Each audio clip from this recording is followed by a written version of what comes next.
물론 여긴 국민 라디오. 팟캐스트의 에이스, 국민 라디오가 팟캐스트 스타, K-팟스타를 모집합니다.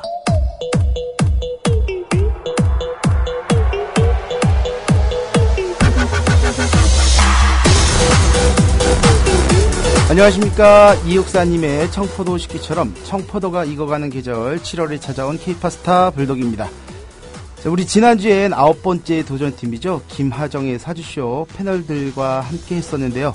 과연 이 4인방의 인기가 현재 1위를 달리고 있는 새가 날아든다를 뛰어넘을 수 있을지 기대가 됩니다. 생방송 게시판의 뜨거운 반응이야 지난번 우리 대제반비님의 야광쇼와 비슷했지만 방송 다음 날부터 팟빵 사이트 K판 게시판에 업데이트 요청이 들어온 것은 처음 있는 일인 것 같거든요. 혹시 지난주 방송을 놓치신 분이 계시다면 어제 업로드된 K-팟스타 김하정의 사주쇼 편을 들어주시고 재미있다 생각되시면 다운로드 받아주시기 바랍니다. 자, 이 또한 일주일간의 다운로드 횟수로 평가할 테니까요. 자, 그럼 김용민 PD님이 함께 해주신 자기개발 프로그램이죠. 우리 지지난주 방송편인데요. 노영민의 감정혁명 다운로드 횟수를 발표하도록 하겠습니다. 다운로드 횟수는요, 아쉽게도 자 350회가 다운로드 되셨습니다.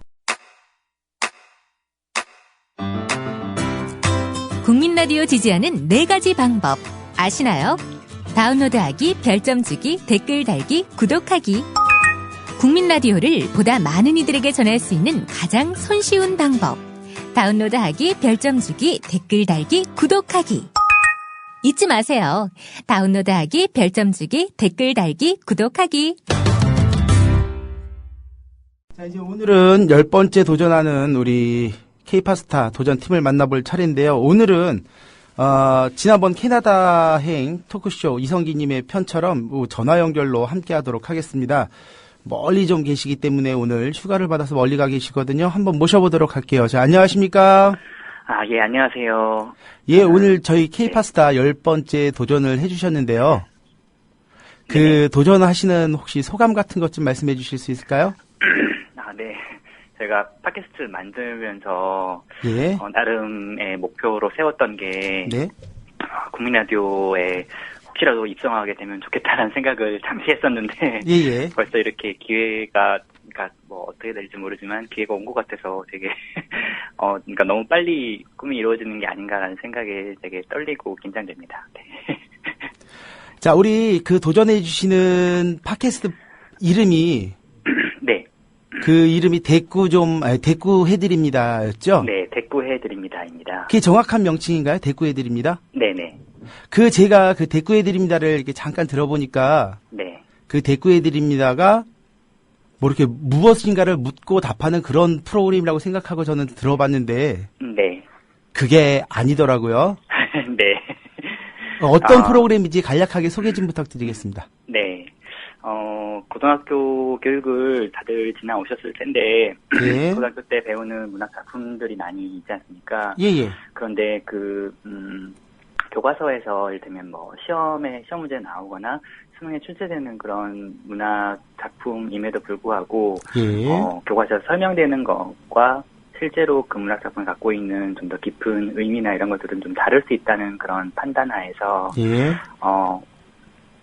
왜 어떤 질문들이 수업 시간이나 이럴 때 나올 수 있는데, 그런 질문들에 대해서 좀, 그러니까 답이 아닌, 교과서의 정답지에 나오는 그런 답이 아닌 대답이 아닌 대꾸를 해주겠다라는 컨셉으로. 그러니까 수업 시간에 질문할 수 없는 내용을 그걸 폭넓게 좀 문학 작품을 네네. 소개해 주시는 프로그램이라고 생각하면 될까요, 선생님? 네네. 그럼 현재 직업이 어떻게 되시나요? 저는 지금 그러니까 인천의 고등학교에서 문학 선생님을 하고 있는데요. 예. 지금 제가 쌍둥이를 낳아가지고 그 아이들 덕분에 지금 육아휴직을 하고 있는 상태입니다. 쌍둥이 출산하신 거예요? 네네. 그 사모님께서? 네, 좀 당연히 제가. 그래서 울산에 가 계신 건가요? 네. 그래서 지금, 그러니까 아내도 같이 지금 휴직을 같이 지금 둘이서 동반휴직을 해가지고 아이들 키우면서 올 한 해 지금 보내고 있어요. 아, 예, 네, 일단 지금은 그러면 울산 우리 네, 쌍둥이 신혼집에. 출산하신 거 축하드리고요. 네. 오늘 이 그 10번째 도전하시는 건 네네. 알고 계신 건가요? 아, 네. 저도 방송 지금 몇 번 들어가지고 지금 네. 아, 알고 그러면 있습니다. 그 이제 그 10번째 도전하는 팀들 방송을 들어보셨을 거 아니에요? 네네. 그러면 지금 선생님이 하시는 대꾸해드립니다가 네. 좋은 성적이 나오실 거라고 자신 있으십니까? 아, 자신은 잘 없는데, 예. 그러니까 항상 이 팟캐스트 만들면서, 예, 예. 어떤 이슈화 되거나 이런 것들보다는, 네. 컨텐츠가 갖고 있는 질이나 이런 걸로 승부하겠다는 생각을 내내 해왔어요. 아, 컨텐츠의 질로 승부하시겠다? 네네. 그래서 좀 듣다 보면은 좀 지루하시거나 이럴 수도 있는데, 예. 좀 인내심 갖고 들어보시면 정말 많은 것들을 얻어가실 수 있을 거라고 자부하는 바입니다. 네. 아, 그러면 지금 이 방송하시는 시작은 그 작품을 네네. 조금 이렇게 소개해드린다고 말씀하셨잖아요. 그렇게 예, 작품 예. 소개를 교과서에 실렸던 작품을 위주로. 네네. 그 지금 이 방송을 어떻게 제작을 하고 계신 건가요?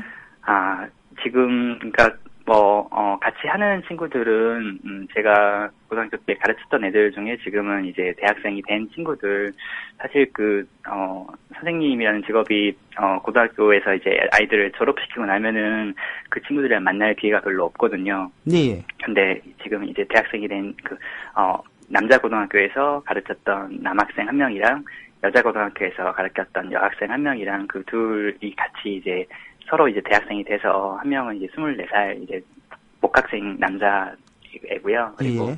한 명이 이제 21살 여대생 이 두 명이랑 저랑 이제 셋이서 진행하고 있습니다. 아, 네, 근데 저희가 시작할 때도 방송 시작할 때도 말씀드리지만은 저희가 그냥 정말 뭔가 본격적으로 막 해보기보다는 우리가 갖고 있는 역량 안에서 좀 캐주얼하게 사실 시작해보자라고 생각을 해서 인천에 카페 같은데 조용한 요즘에 스터디룸 같은 그런 데 갖춰진 카페들 많잖아요. 그래서 그런 카페에서 스마트폰 하나 놓고 앞에서 따로 마이크나 이런 녹음 장비 없이 스마트폰으로 작업하고 있어요. 그래서 팟캐스트 만들고 싶은 분들이 더 계시다면은 이렇게도 시작할 수 있다는 걸 우리가 보여주고 있지 않나라는 생각도 하고 있습니다. 네. 야, 스마트폰 하나로 녹음을 해서 그 파일을 올리시는 거예요?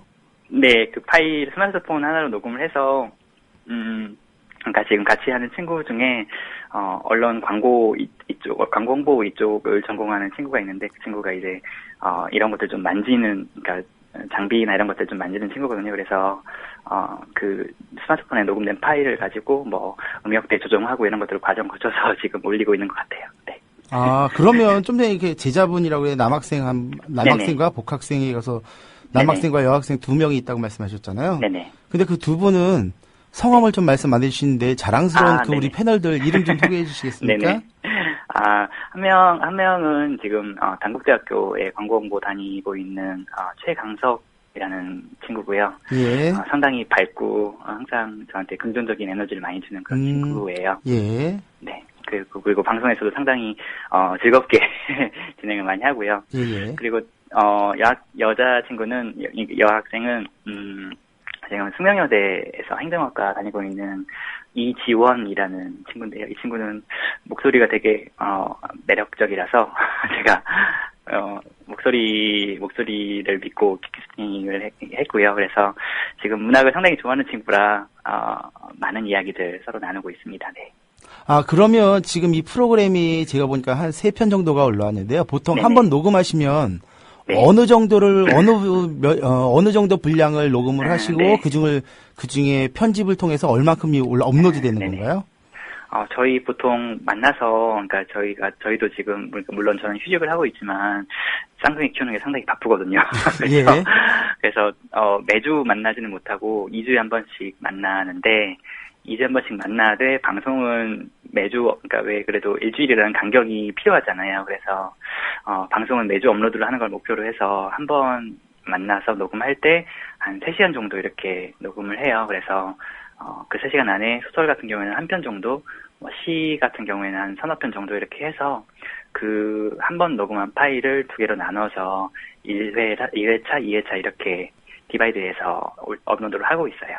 아, 그러면 소설 같은 경우에는 1회분을 녹음을 해서 2회를 올려주시는 거군요. 네네. 시 네. 같은 건 그래서 네. 한두 편 정도가 소개가 된다고 그랬는데요. 예, 지금까지 소개되어 있는 작품들을 대략 좀 설명 좀 해주시겠습니까? 네. 이 다음에 나올 방송에 대한 어떤 스포일러가 될지도 모르겠는데, 예. 대표적인 거 하나만 말씀을 드리면, 무진킹으로 된 상당히 유명한 김승옥 작가의 역사라는 작품이 있습니다. 아, 역사요? 네, 역사. 네, 그 역사라는 이야기가, 힘력자의 선비사자를 써서, 예. 힘센 사람, 가리키는 말이거든요. 우리가 말하는 그 국사에 관한 그 저희가 아니라 역사 네네네. 힘센 사람. 그 소설 속에서도 상당히 그 힘이 센 사람이 나와야 물론 그 이야기의 중심축이긴 하지만 근데 예를 들면 교과서나 이런 수능에도 출제가 되는데 사실은 뭐 그냥 그 힘센 사람과 관련된 이야기다라고 이렇게 이야기를 많이 하죠. 근데 제가 볼 때에는 그리고 저희 백고이들입니다 생각할 때에는 이 역사라는 어떤 그 소설 안에 당연히 그 표제상으로는 힘센 사람, 힘센 어떤 장사 이야기처럼 그렇게 소개가 되고 있지만 사실은 소설을 좀 더 뜯어보면 이게 어떤 인류가 갖고 있는 어떤 거대한 역사에 대한 이야기일지도 모른다라는 어떤 생각에서 지금 이 방송을 시작하는 거거든요. 네, 그래서 방송 들어보시면 아시겠지만 네, 그 어떤 김승옥 작가가 생각할 때에 그런 어떤 개발을 일삼는 그런 무리들, 그리고 계속해서, 자기 갖고 있는 것들 위주로, 그러니까, 독재 체제처럼 이렇게 꾸려가려는 이런 일련의 무리와, 그리고 개인들의 자유를 계속해서 확대시키려고 하는 그런 무리들의 어떤 대결로, 그 역사라는 것을 판단하지 않았나라는 생각에서 지금 하는 건데, 사실은 뭐 교과서나 문제집이나 이런 곳에서 역사라는 소설을 그런 역사로 보지 않거든요. 네, 저희는 이 역사라는 것이 어떤 힘센 사람의 파워맨의 이야기가 아니라 히스토리일 수도 있겠다라는 생각에서 지금 네, 방송을 했습니다. 그럼 혹시 다음에도 준비하고 계신 작품이 있으실 수도 있나요? 네. 생각하고 계신 거? 김승옥이 무진기행 지금 하고 있고요. 네네. 그다음에 시인 백석이나 예. 아니면은 김소진의 자전거 도둑, 그리고 윤동주 시인이라든지, 그리고 여러 가지 황지우 시인이나, 그러니까 많이 들어봤던 시인들, 교과서에서는 사실 고등학교 교육과정 거치면서 한동안씩 지나갔던 작품들인데, 예. 사실은 좀 더 깊이 있게 들여다보면, 수업 시간에 배우지 못했던 많은 것들을 알 수 있으시지 않을까라는 생각에서, 네. 그럼 선생님, 근데 제가 이건 뜬금없는 질문이기는 한데요. 네. 저희는 예전에 그냥 국어 시간 1시간만 있었거든요. 그러니까 그 네네. 국어 시간에 예를 들어서 문과 같은 경우에는 고전문학이라는 그런 책이 교과서가 따로 있었기는 했지만 네. 지금 고등학교 검정 그 교과서는 네. 그 국어 이외에 그 문학이라는 저희가 따로 있는 건가요? 네, 그럼요. 지금, 그러니까, 고등학교 1학년 과정에 국어라는 과정이 있고요. 고등학교 2학년부터는 이제, 과목이 많이 세분화돼서, 화법이라든지, 장문이라든지, 문법이라든지, 문학이라든지, 이런 많은 독서도 있고요. 많은 과목들을 선택해서, 그러니까, 왜 대학교에서 전공 필수랑, 교양 필수, 전공 선택 이런 식으로 나뉘는 것처럼, 네, 국어는 1학년 과정에서 필수인데, 나머지 과목들은 이제 2, 3학년 과정에서 선택적으로 배우는데, 보통 수능 때문에 문학 과목은 많이들 배우는 편이죠. 네. 수능 때문에 문학을 친구들이 네네. 이렇게 택한다고요? 많이 선택을 하죠, 학교에서. 네, 학교 차원에서. 그러면 이거는 문과, 이과 상관없이 똑같은 적인 건가요? 네, 그렇죠. 근데, 네, 고등학생들을 대상으로 지금 이거를 하고 있지 않아요. 만약에 고등학생들이 저희가 하는 이 팟캐스트를 듣고, 시험 문제를 풀거나, 하면은, 오히려 더 안 좋은 결과를 얻을 수도 있는 그런 거라서, 그러니까, 재접근 교육에서 가르치는 대로 이야기를 하고 있지는 않고요. 예. 네, 그래서 어떤 그 교과서나 이런 것에서 이야기하는 것들은 최대한 배제하고 색다르게 해석해 볼 수 있는 그런 작품들 위주로 골라서 이야기를 하고 있습니다. 예, 알겠습니다. 그러면 우리 선생님께서 열심히 지금 설명을 해주신 우리 팟캐스트 네. 대꾸해드립니다. 네. 본 방송 한번 들어보시고 다시 또 연결하도록 하겠습니다, 선생님. 네, 감사합니다. 자.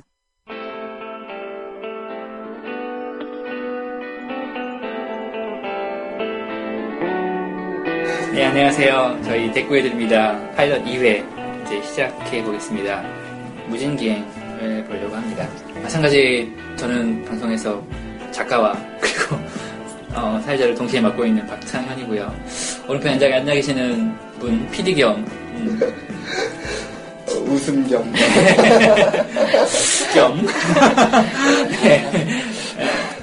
인사하세요. 네, 지난주 이어서 올해는 정신 못 차리고 계시죠, 지금. 이번에도 열심히 할 창석입니다. 네, 그리고 왼편에는 마찬가지로 안정적인 목소리 톤을 보여주셨다. 나오셨습니다. 소개하시죠. 네, 안녕하세요. 네, 두 번째로 인사드리는데 계속해서 안정적인 톤을 보여드리겠습니다. 네. 자신감이 넘치세요. 저희 방송 녹음된 거 듣고 좀 부끄러움과 수치심과 정말 말을 할 때 이제 못하겠더라고요, 진짜. 떠벌리지 못하겠다. 가볍고 말 많이 하면서 생각하고, 그러니까 보면서 느껴지는 게 말을 하면서 다음 얘기를 생각하고 있더라고요.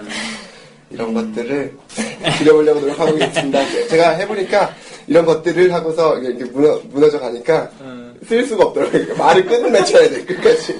그래서 꼭 끝 맺히면서 말하도록 하겠습니다.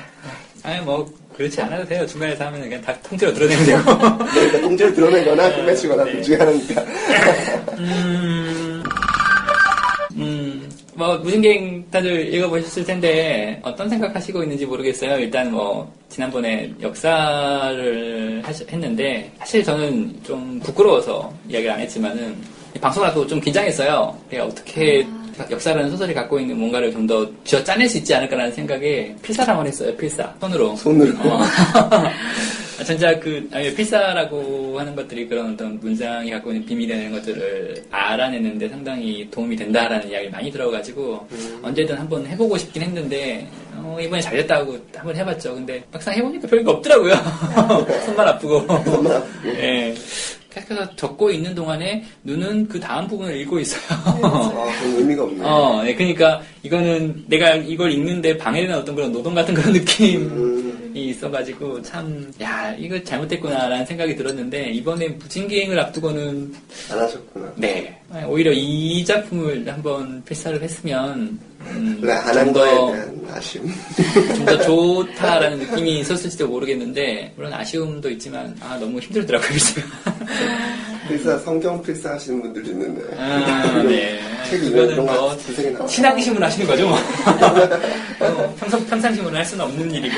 그러니까 그런 생각을 했던 이유가 무진기라는 작품은 특히 더 표현력이 상당히 뛰어난 작품이 아닌가라는 생각 때문에 그런 것들을 좀 더 느꼈으면 좋았을 텐데라는 생각을 좀 해보는 거죠. 지금 이제 와서 며칠 내내 놀았으면서. 그래서 제가 이야기하고 싶은 게 혹시 이 소설 읽으면서 정말 이 표현은 나한테 좀 충격이었어. 어떻게 이렇게 표현할 수 있지라는 게 있다면은 한 번씩 이야기를 해주시면 어떨까. 실제 그 부분 한번 읽어보시면 어떨까요?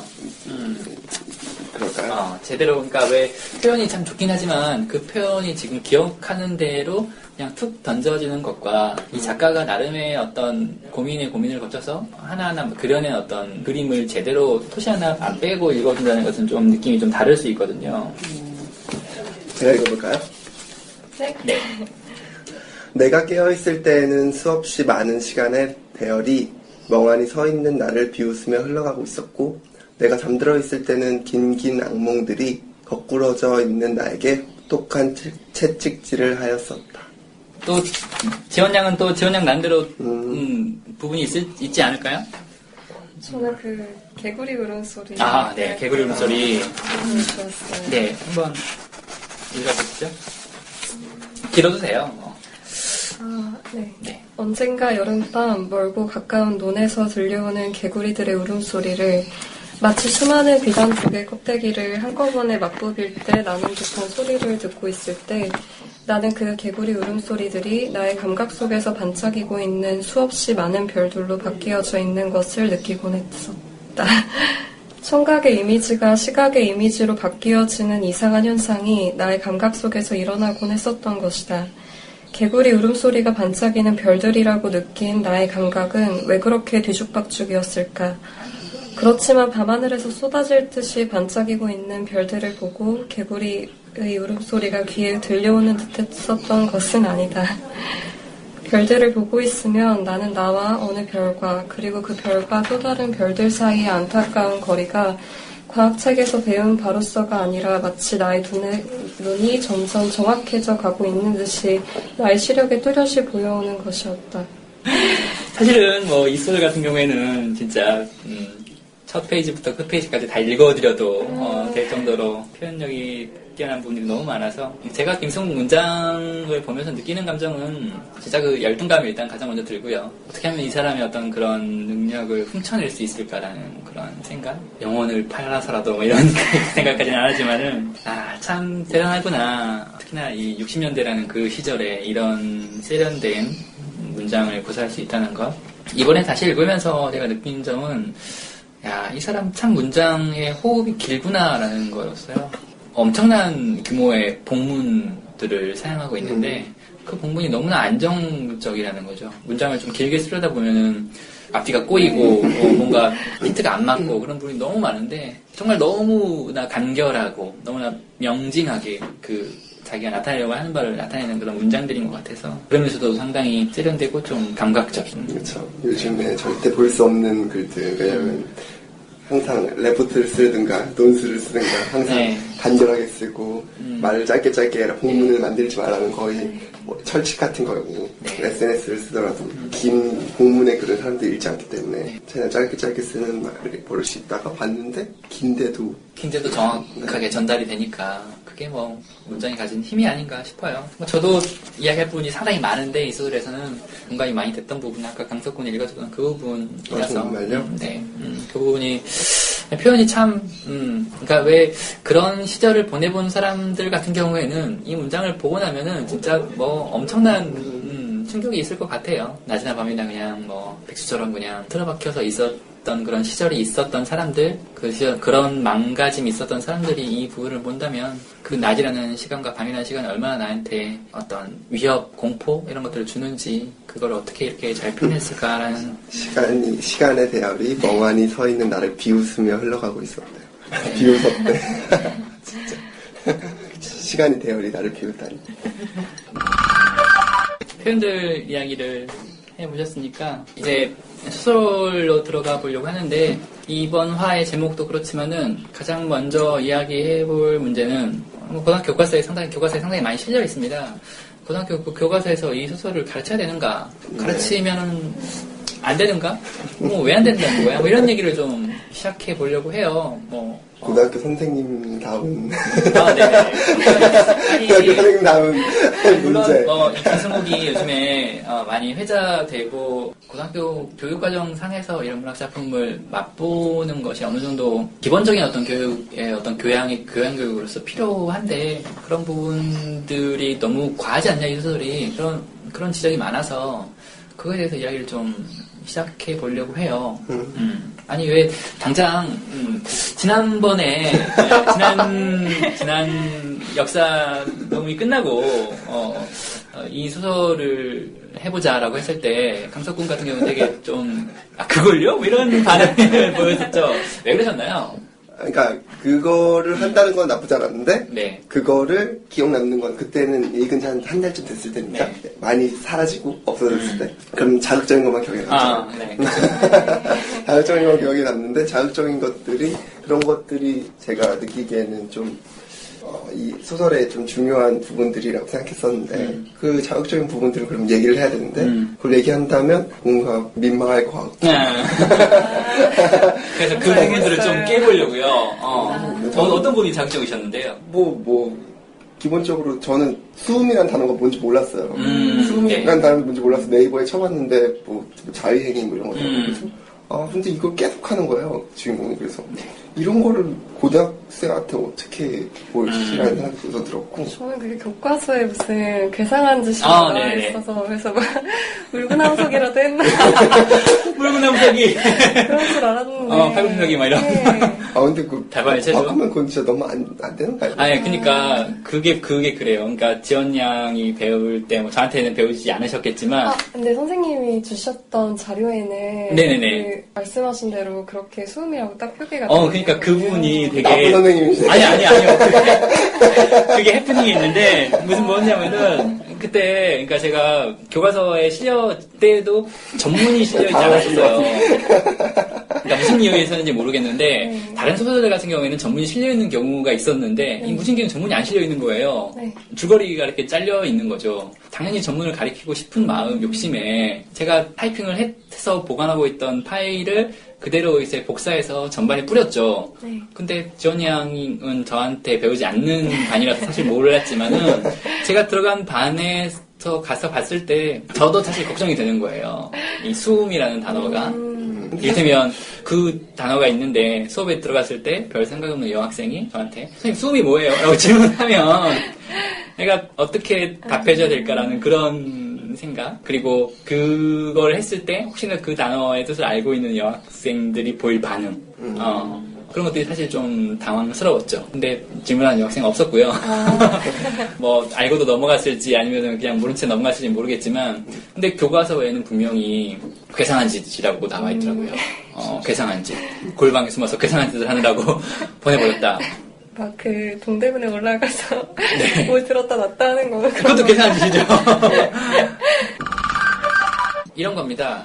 좀 야한 단어들이 들어가 있지 않냐. 고등학생들한테 적절하지 않은 뭐 수음이라든지 뭐 그런 식의 표현들. 그리고 뭐 이 소설 말고 서울 1964년 겨울이라는 작품을 보면 여관에 간다 뭐 이런 얘기들이 있어요. 근데 그 여관에 간다라는 말이 매춘부와 동침하는 뭐 이런 걸 뜻하는 그런 단어들인데 그런 부분들이 뭐 나온다고 해서 이 소설을 가르치지 말아야 되냐라는 이야기를 하는 건데 사실 좀 제가 생각할 땐 좀 어이가 없어요. 당장 TV만 켜도 뭐 나오는 그 걸그룹들이 얼마나 야하게 하고 나옵니까? 그리고 뭐 페북에 뜨는 그런 뭐 야한 동영상들이라든지 모바일 환경에서 얼마나 많은 것들을 접할 수 있는데 지금 우리가 수음이란 단어 하나에 망설여야 되나라는 생각을 하고 좀 더 양성화 시켜야 되지 않나 이런 부분들은 그런 게 문제의식 하나고요.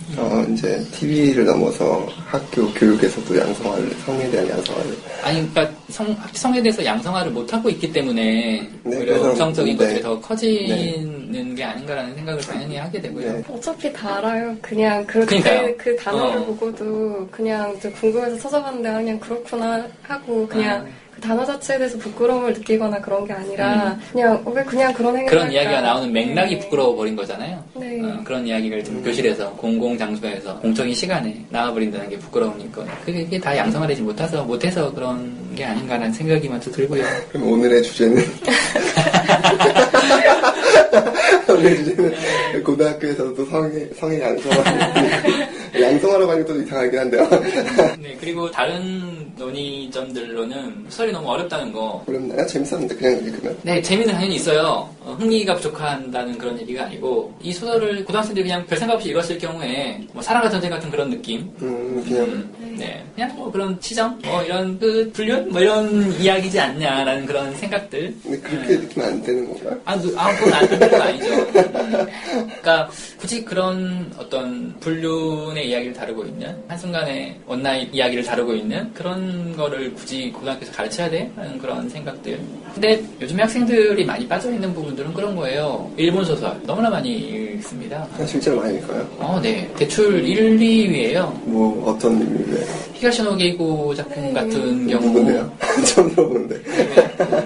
영희자 X의 현신이라든지 그건 알아요. 뭐 레몬이라든지 그냥 나왔던 건 남의 자파점 얘기죠? 뭐 이런 계속 소설이 있는데 스페이스가. 그러니까 그런 소설들이 어마어마하게 읽혀요. 물론 그 소설이 나쁘다는 게 아니라 왜 그 일본유의 소설들이 갖고 있는 어떤 그런 흐름들이 있는데 엄청난 반전이라든지 아니면 뭐 그러니까 기욤미소 소설 이런 느낌인가요? 누구요? 귀염미소. 다르지 않아요. 귀염미소 같은 비슷해요. 군대에서 엄청 많이 읽혀요. 네네네. 군대에서 귀염미소는 거의 다 읽어요. 종이 여자 이런 거. 귀염미소도 상당히 많이 읽힙니다. 귀염미소보다 한 단계 더 세다라고 생각하면 될 것 같아요.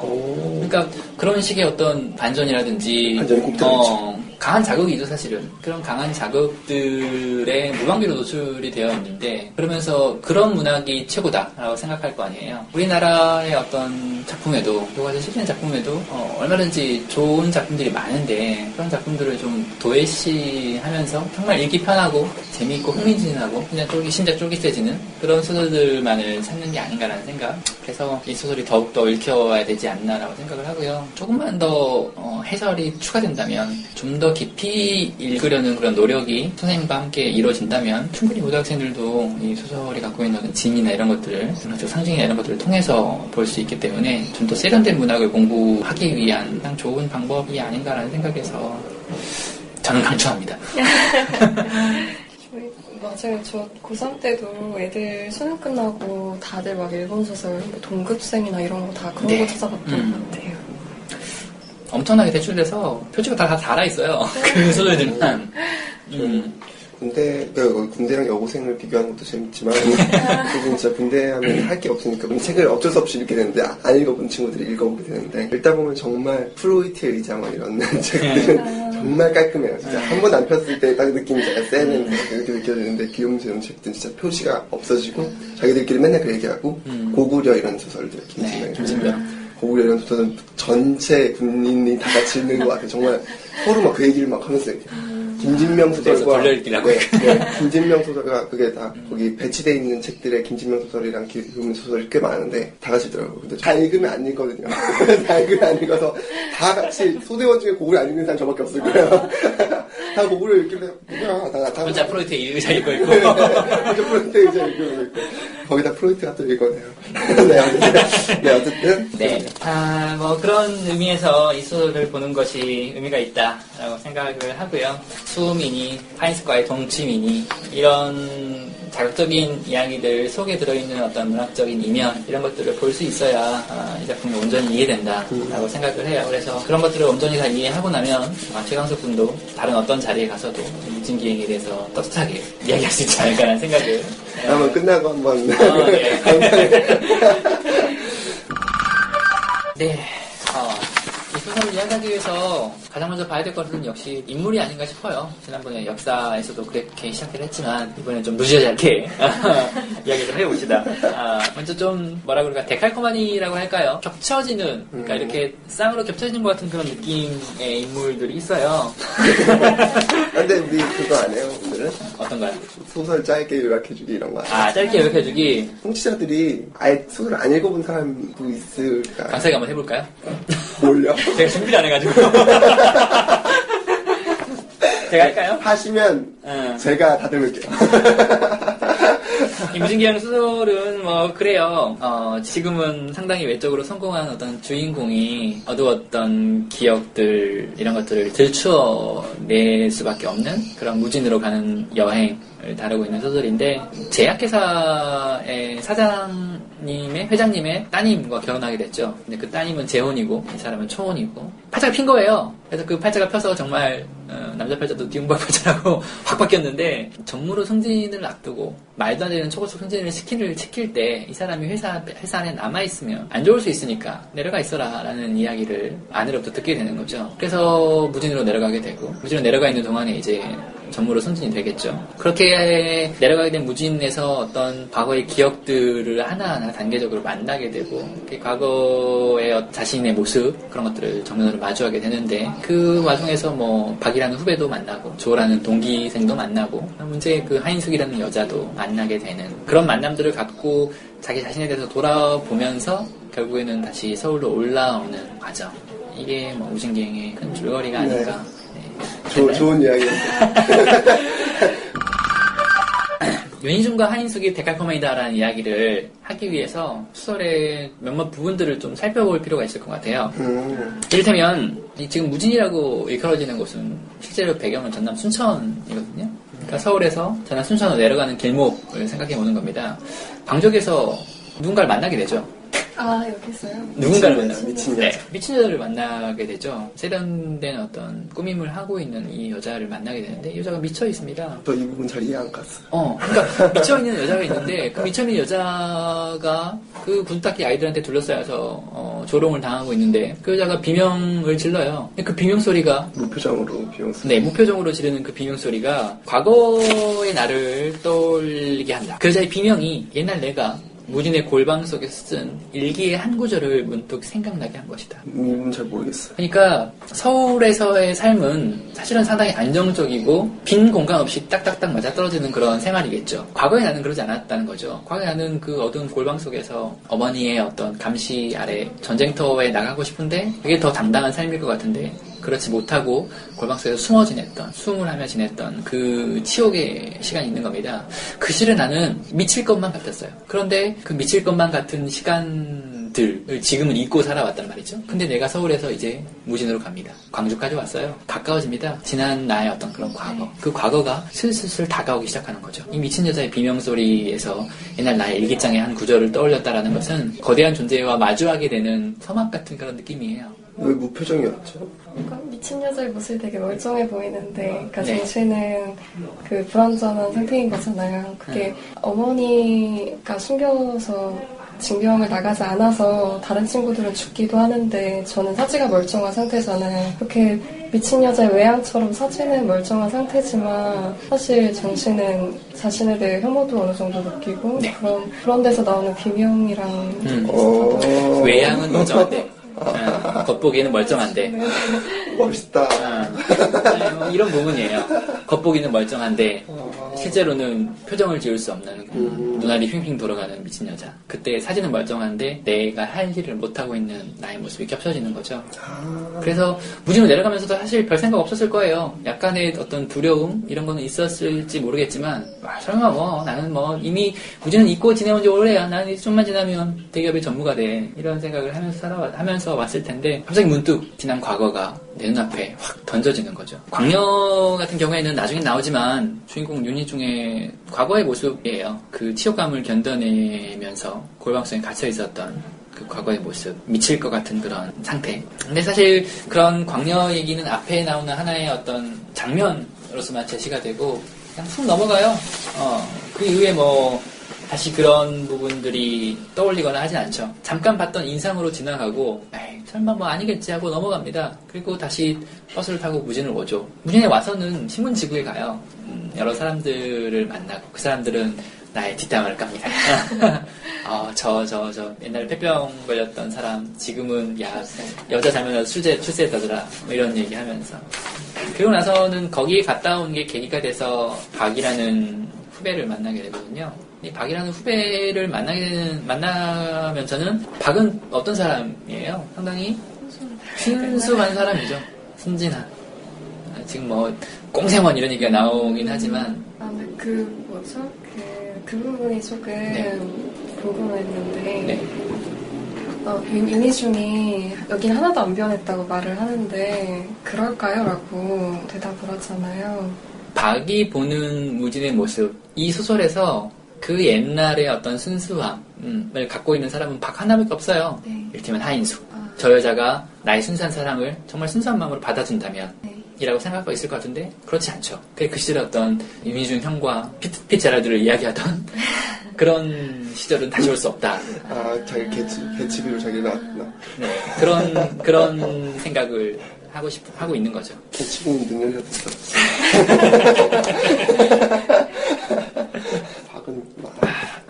박이 능력이 있으면 곤란해요. 이 소설에서는. 박은 찌질하고. 그러니까 이를테면 이렇게 생각을 해보는 거죠. 이 소설에서 나오는 인물들의 어떤 배치라는 면에서 당연히 가장 중요한 인물 윤희중이 있고 그 건너편에 하인숙이 있는데 그 사이에 놓여있는 인물들이 박과 조입니다. 박이 순수를 상징한다면 조는요 그 반대편의 속물이에요. 근데 이 모습이 윤희중의 이면이죠. 윤희중의 두 가지 단면. 윤희중이 가장 순수했을 시절의 모습을 박이 하고 있는 거고요. 윤희중의 가장 속물적인 모습, 극단을 조가 꿈꾸고 있는 거죠.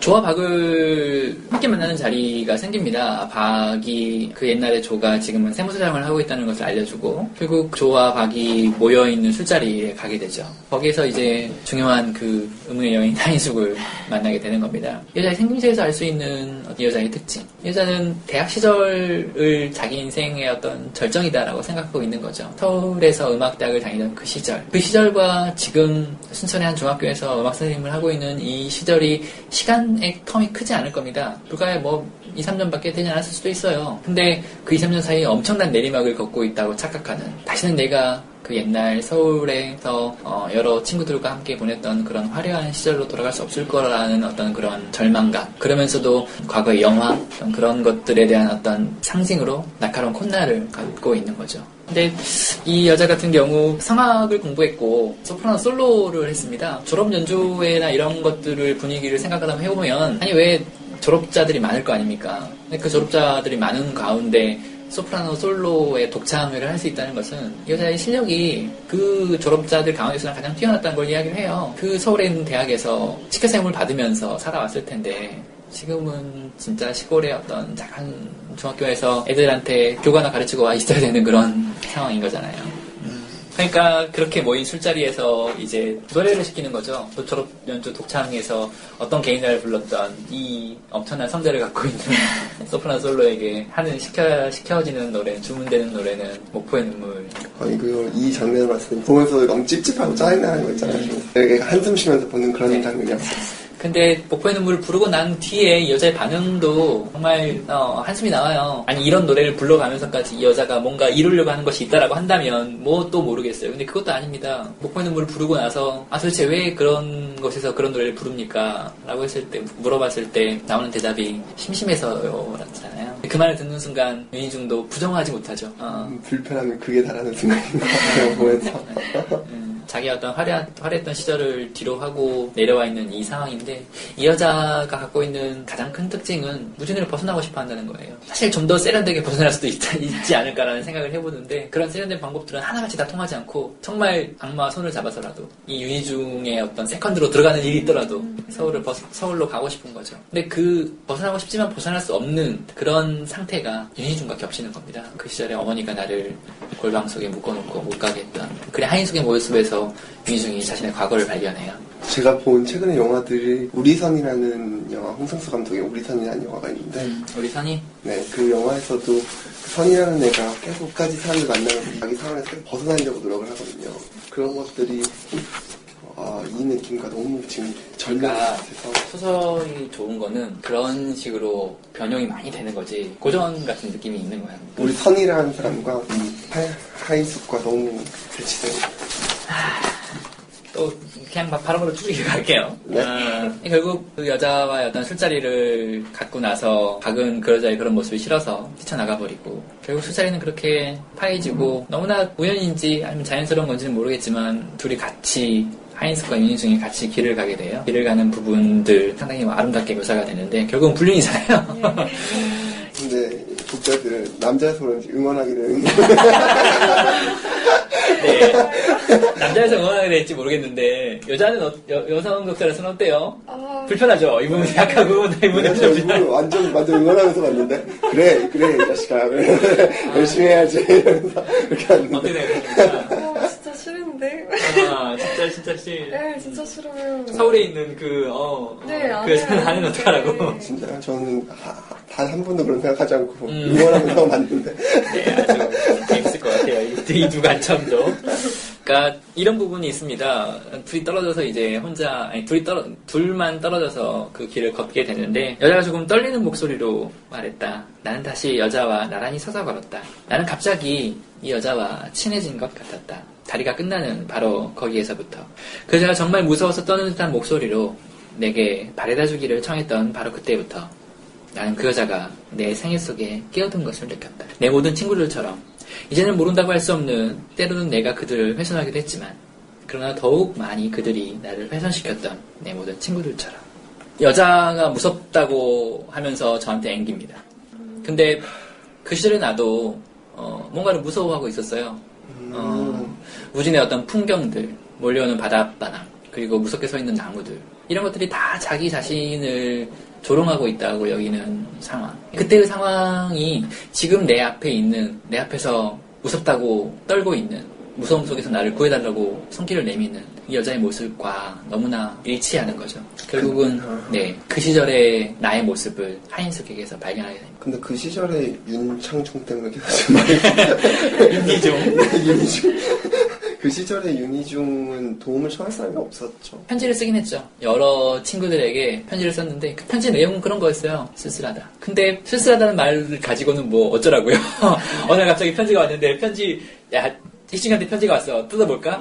쓸쓸하다. 쓸쓸해. 이런 편지가 있는 거죠. 근데 그 편지는 뭐라는 거야? 이 새끼 하고 던져버릴 텐데 그 편지가 갖고 있는 진위는 전달되지 못하고 구원의 손길은 물리쳐지는 거잖아요.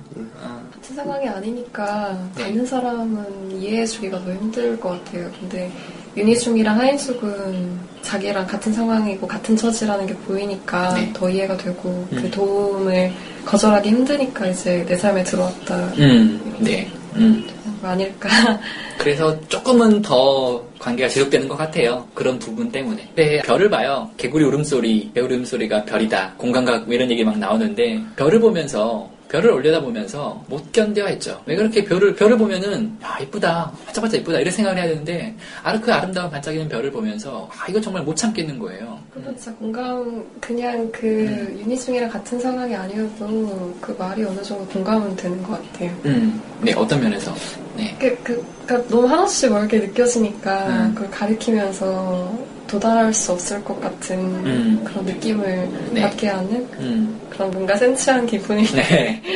물론 센치한 기분 그런 것도 당연히 다 포함되어 있는 감정이긴 한데 별이 보통 상징하는 것들 순수함이나 이상적임이나 이런 것들을 떠올려 본다면 지금 이 사람이 이 윤희중이 그 시절에 갖고 있던 순수 이상은 나는 당연히 전쟁터에 가야 한다는 거죠. 그게 당연한데 그걸 하지 못하고 있습니다. 지금 내 자신이. 그래서 그 별을 보는 것이 너무나 괴로운 거죠. 저 도달할 길 없는 먼 곳에서 반짝반짝 빛을 내고 있는 그 상태로 나는 갈 수 없구나. 그 시절에는 그 별을 보는 게 너무나 힘들었던, 못 견뎌했던. 밤에 잠도 안 온다. 12시까지 계속해서 그 소리를 듣고 있다. 그 뒤에 무슨 사이렌 소리가 들린다. 이런 얘기 막 하면서 막 농담 비슷하게 하면서 조금씩 친해져 가요. 그러면서 갑자기 이 여자가 얘기하죠. 앞으로 오빠라고 부를 테니까 저를 서울로 데려가 주시겠어요. 가장 무서운 단어가 오빠. 아저씨 마음을 뒤흔드는. 그러던데 오빠 여자는 나이가 2살 어린애까지는 오빠라고 부르라고. 근데 그 다음 부분이 있습니다. 어쨌든 이렇게 여자가 갑자기 앵겨요. 앵기는 상황이 남자들한테 어떻게 받아들였는지 뻔한 거지만은 여자가 앵기는 액션의 마지막에는 뭘 하냐? 내 팔을 잡습니다. 오빠라고 불러주세요. 불러주세요. 오빠라고 부를게요. 저를 데려가주세요. 하고 했는데, 그다음 냅둔 팔을 잡아요. 팔을 잡으면 스킨십이지 않습니까? 어떤 느낌이 들 것 같아요? 저는 그래서 소개팅이나 이런 거 나갈 때 어떤 술라도 스킨십은 좀 한번 해야 돼요. 왜냐하면 그러지 않고 할 때와 그냥 말로만 할 때는 묻었네 이런 거라도 그냥 스킨십 있고 없고의 차이는 엄청나게 애프터 웨스가 오는 확률이 다른가요? 말하면 그런 거지만 그런 것보다 이 사람과는 그냥 지금 스킨십이 없고 그냥 말로만 하면 이 사람은 그냥 화상 통화하는 거랑 그런 거랑 아무 다름 없는데 만진 순간 이 사람과의 관계가 시작된다고 생각하거든요. 그런 사람과의 그 느낌이 시작된다고 생각해서 그렇게 생각하시는구나. 네, 저도 그런 느낌으로 봤었거든요. 이거 봤을 때. 그러니까 여자가 잠깐 내 팔을 잡았어요. 근데 자기 자신도 놀랬죠. 내가 갑자기 왜 이런 행동을 했나? 얼른 놓았습니다. 근데 그 다음에 나는 갑자기 어때요? 흥분이 돼요. 흥분이 되니까 그 느낌이 별로 좋지 않은 거죠. 그래서 이마를 찡그렸습니다. 찡그리고 또 찡그렸어요. 그러니까 그 흥분이 사라지는 거예요. 이마에 찡그리는 행동은 자신의 감정을 막으려는 어떤 이성이었겠죠. 서울의 느낌. 이건 안 된다. 라는 그런 브레이크. 결국 그날은 아무 일도 없이 아쉽게도 아무 일도 없이 지나가고 다음 날에 만날 약속을 하고 가는데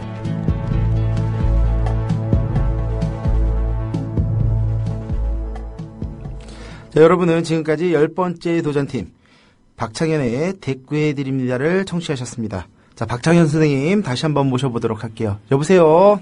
아, 예. 선생님 방송 들으셨습니까? 아, 그러니까 지금 저가 전화 인터뷰 전에는 쌍둥이들 목욕시켰는데, 지금 저희 방송 나가는 동안에 쌍둥이들 이제 재우고 와가지고, 예. 방송을 못 들었어요, 지금. 아, 본인의 방송을 그래도 들어보신 적은 있죠? 파일을 올려놓고 나서. 아, 네네. 다 들어봤죠. 예, 지금 나간 파일이 맨 마지막 분에 저랑 연결하기 직전에 좀 들어보셔서 아실 텐데요. 아, 네네네. 자, 듣고 나신, 잠깐이라도 듣고 나신 소감, 출연하신 소감 좀 말씀해 주시겠습니까?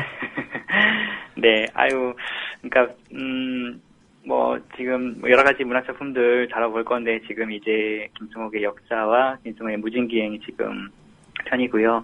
아마 다음 주 중에 무진기행 2편이 아마 업로드가 될 거예요. 그래서 많이들 들어주시고 K파스타 이 도전 결과가 되게 잘 나왔으면 좋겠습니다. 저도. 네. 자, 어느 정도 다운로드가 됐으면 좋겠다. 요것 좀 한번 알려주시겠습니까? 아, 다운로드요? 예. 한 1000회? 아, 1000회요? 네. 1000회를 하시면, 딱 1000회에서 끝나시면, 안타깝지만 2등으로. 아, 그래요? 그 편성에선 제외되십니다. 현재까지 지금 오늘로서 딱 10번째 출연팀이시거든요. 네, 네. 자, 10번째 출연팀 중에서 가장 높은 분은 우리 첫 회에 출연하셨던 그 트위터 매거진 새가 날아든다 팀이 현재 1위를 달리고 계신데요. 아, 그래요? 자, 우리 선생님도 좋은 성적 거두시길 좀 바라도록 하겠습니다. 네, 감사합니다. 선생님, 그 프로그램을 지금 이렇게 제작하시다 보면 네. 이제 제가 보니까 이렇게 다시 한번 들어가서 보니까 3회까지 올라와 계신데요. 네네. 그 3회를 하는 동안에도 이렇게 조금 겪었던 일들이 있을 거 아니에요, 에피소드가. 아, 네. 좀 재밌는 일담 같은 게 있을까요? 그러니까 저희가 그러니까 녹음실이나 이런 곳을 빌려서 하는 게 아니다 보니까, 네. 그러니까 카페에서 진행을 했는데 그러니까 처음 진행하던 카페에서는 저희 녹음하는 그 스터디룸 바로 옆에 세장이 있었어요.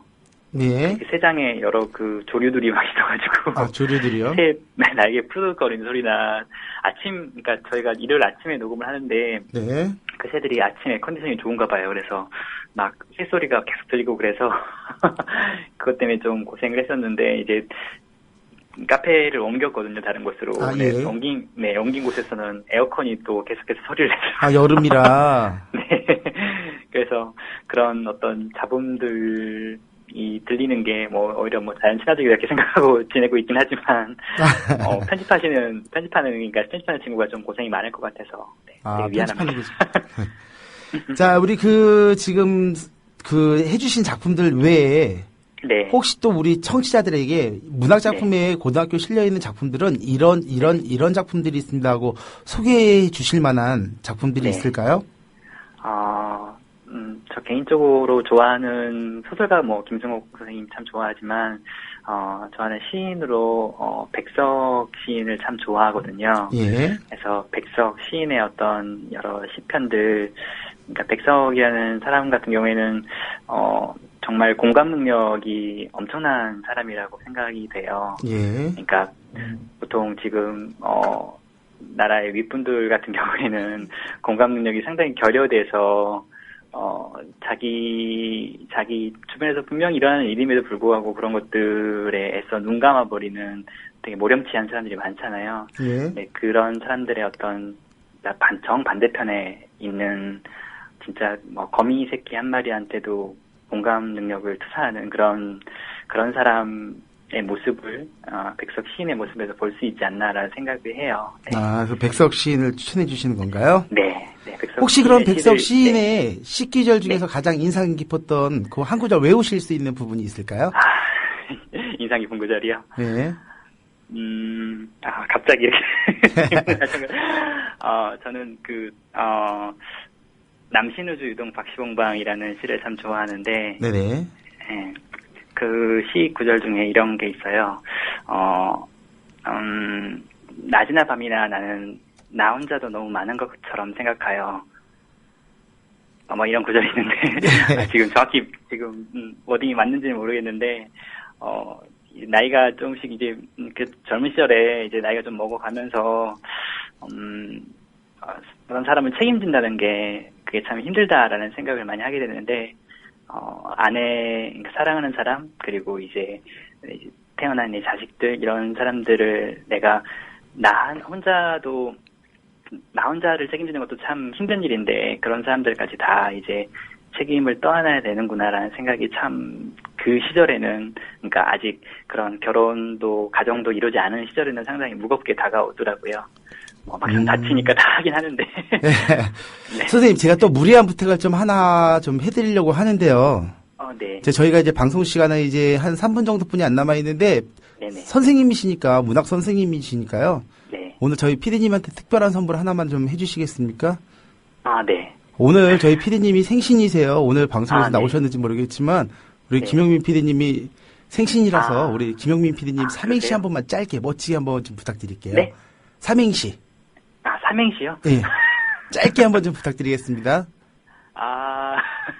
어려우실까요? 삼행시가 어려우실까요? 빨리 시간이 없기 때문에. 네네. 가능하세요? 알겠습니다. 네. 좋습니다. 제가 운 띄워드릴게요. 네. 자, 김영민 PD님. 용.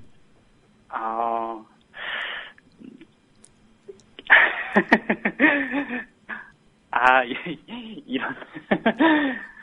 죄송합니다. 그러면 저희 네. 피디님 오늘 생신이시니까 생일이시니까 좀 축하의 말씀 좀 한마디만 해주실래요? 네. 항상 여러 가지로 많이 우리 사회가 좀 더 바람직한 곳으로 나아가도록 힘써주시는 것에 대해서 너무나 감사드리고요. 그렇게 작은 사람들의 힘이 하나하나 모여서 사회는 조금씩 더 나아지는 게 아닌가 싶습니다. 항상 그 앞에 서 계신 분들 고생 많으시고, 뒤에서 그냥 묵묵히 바라보고만 있는 사람들도 아무런 생각 없이 있는 건 아니다라고, 생각합니다. 그래서 많이, 힘들고, 그러시겠지만 참 재밌게 여태까지 했던 것처럼 즐겁게, 이겨내 가시면 좋겠습니다. 네. 김영민 선생님, 생신 축하드립니다. 예, 고맙습니다. 선생님, 그리고 오늘 끝으로 이제 청취자들에게 저희 그 대꾸해드립니다. 많이 들어주십사 하는 마무리 멘트 한 번만 부탁드릴게요. 네. 문학이, 힘을 잃고 있는 시대라고 많이 이야기들 하는데요. 아무리, 자본이 많이 투입되고, 경제 발전이나 이런 것들이 들어와도 그런 속도나 경쟁이나 효율이나 이런 것들이 밀리지 않는 힘을 갖고 있는 게 문학이라고 생각합니다. 문학을 통해서 역사를 배우고 문학을 통해서 사회를 배운 저로서는 문학이 갖고 있는 힘을 알고 있기에 이런 방송을 만들게 됐고요. 그런 문학이 갖고 있는 힘으로 어떤 많은 것들을 바꿔 나갔으면 하는 바람이 있습니다.